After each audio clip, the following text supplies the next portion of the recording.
Thank you. जरूरत तो शायद मुझे हिम्मत की भी है।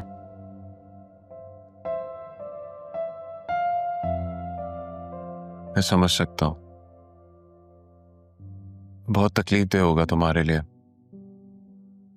हालांकि मैंने तो दादा जान के साथ उनका आखिरी वक्त ही गुजारा। मैं उनका आदी हो गया था तो तुम लोगों ने तो सारी जिंदगी गुजारी। मुश्किल है बहुत।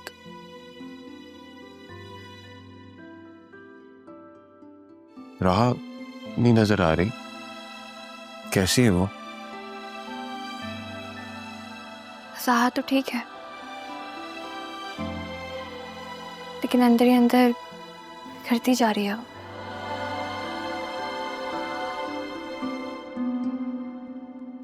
क्या मिली, थाना ही खो दिया उसने। उसके लिए भी तकलीफ होगा। उस सब पे गुस्सा भी है, शायद अरमान से भी बहुत खफा है। नाराज तो वो मुझसे भी है। तुमसे क्यों है?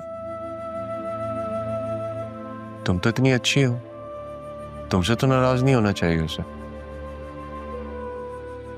इतना ख्याल करती है उसका, कोई गलत फहमी हुई होगी। पता नहीं,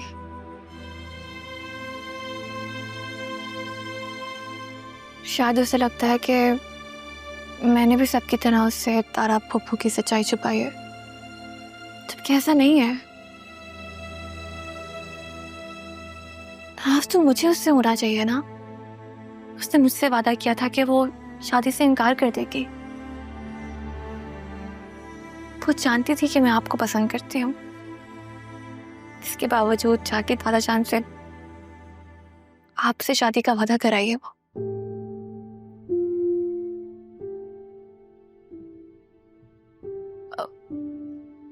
आपके के मुताबिक उसने ये सब कुछ जानकर किया है?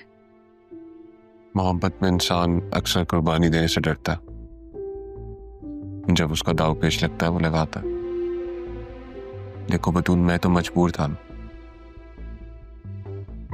मेरे सामने दादा जान की आखिरी ख्वाहिश थी। मेरे डैड मुझे फोर्स कर रहे थे। मैं तुमसे बात करना चाहता था, लेकिन घर का माहौल ऐसा था कि मैं तुमसे बात नहीं कर पाया। लेकिन राह को तो ऐसा नहीं करना चाहिए था। वो चाहती तो पहले ही इनकार कर सकती थी इस रिश्ते से। बतून, मुझे लगता है कि तुम्हें राह से बात करनी चाहिए।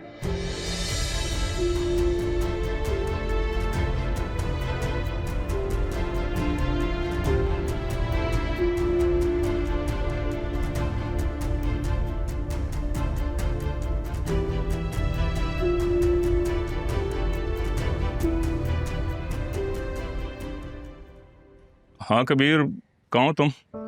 मैं पहुंच गया हूँ सर, घर के बाहर हूँ। आप ही की कॉल का इंतजार कर रहा था। अच्छा, मैं बस अभी मैसेज करने वाला था आपको। ऐसे करो कि तुम आधे घंटे तक अदील साहब के घर पहुंचो, हम भी यहाँ से अभी निकल रहे हैं। ठीक है सर, आप लोग निकलें, फिर मैं यहीं रुक जाता हूँ। अच्छा, ऐसे करो तुम वहीं रुको, मैं घर से होके आता हूँ ज़रा। जी बेहतर।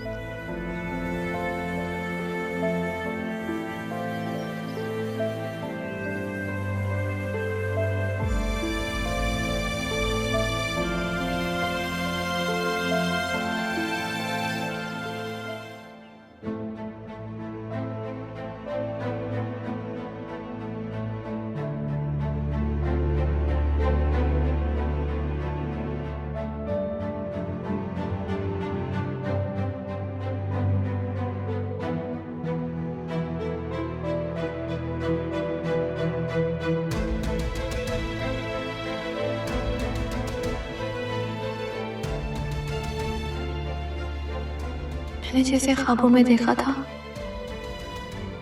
वो ज़रियुन था। मेरे ख्वाब, मेरी ख्वाहिशें ज़रियुन के साथ जुड़ गई थी, लेकिन उस ख्वाब में रहा तुम तो कहीं भी नहीं थी।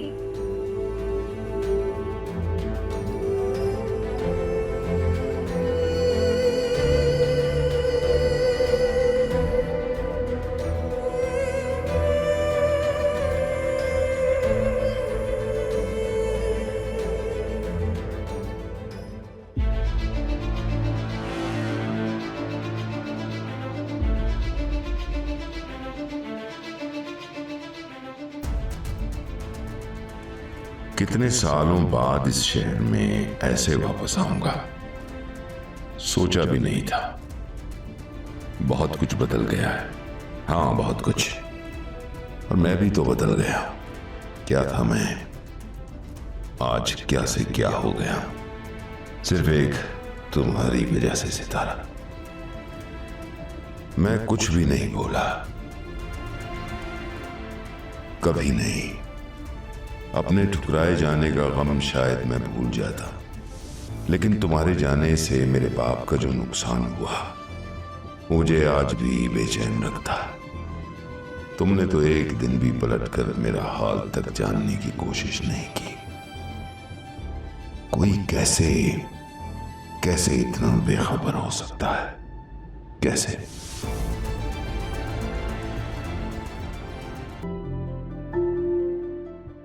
मुझे भी साथ ले जाना, मुझे भी उनके साथ ही दफना देना। संभाले तो। पापा चले जाएंगे तो मैं कैसे अकेली रह जाऊंगी ना अभी, कैसे अकेली रह जाऊंगी?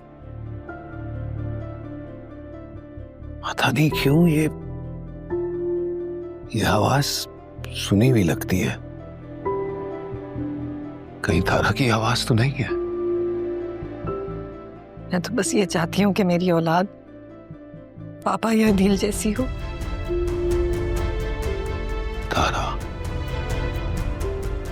सितारा रहमान, सैफुर रहमान, अदील और रहमान। नहीं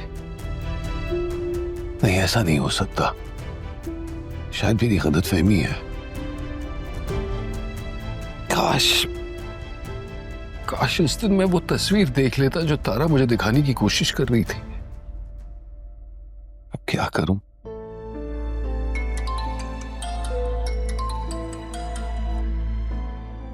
जी कबीर, आज तुम ऑफिस नहीं आए? नहीं, वो मेरी तबीयत, माजरत मैं बताना भूल गया। अच्छा अच्छा, वो मैंने बताना था कि ऑफिस स्टाफ के लोग सैफ साहब के घर जाना चाहते हैं अदील साहब से तज़ियत के लिए। तुमने चलना है? जी जरूर चलूंगा। कब जाना होगा? वो मैं टाइम लेकर आपको मैसेज कर दूंगा, मैं भी आज या कल। तुम तैयार रहना। मेरी जिंदगी है तू।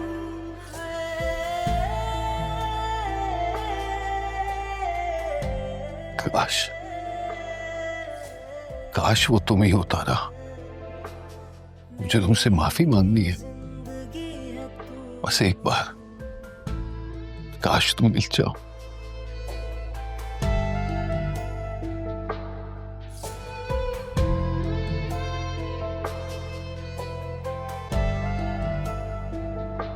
मेरी खताएं क्या, पाई सजाएं क्या, पूछूं खुदा से मैं हो के रूबरू।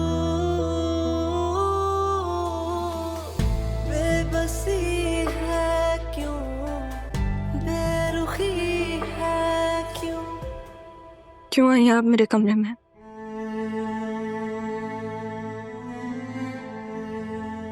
अपनी बेटी के कमरे में नहीं आ सकती क्या मैं? जब आप मुझे जिंदगी से ही निकाल चुकी हैं तो फिर अब रिश्ते बनाने का क्या फायदा? इससे तो मत कहो रहा। माँ हूं तुम्हारी, मैंने जो कुछ भी किया तुम्हारी भलाई के लिए किया। अपने बाप के पास तुम्हें छोड़। कौन सी माँ है आप?